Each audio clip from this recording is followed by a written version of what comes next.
na kan clear how tur hi YouTube profile picture da dan tur kan en ho do ni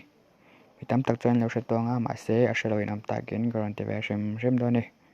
asabera chuan YouTube a kan lut anga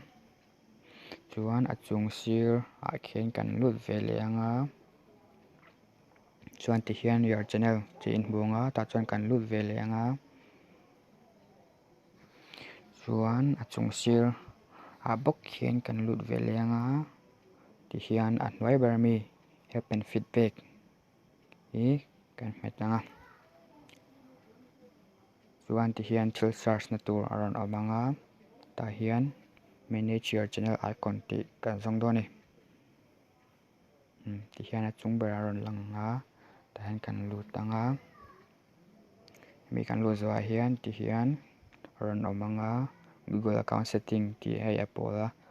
big hi kan hmetanga apola in type big Google account setting ti ha kan hmetanga chuan khami zo kan ti hian aron anga ti hian thlalak chu kan thlak to mai do ni ti hian thlalak kan lut anga upload photo ti aron hmuanga in lut anga in du per thlalak kha in da to mai do ni thlalak mai ni lovin ti hian in hming po in zu thlak thei chauwa wa tha em mom ole ka zong khani se yo hlok pui ve ngei ka ri ngei chuan khongai takin mo like in milo subscribe sak ve do nia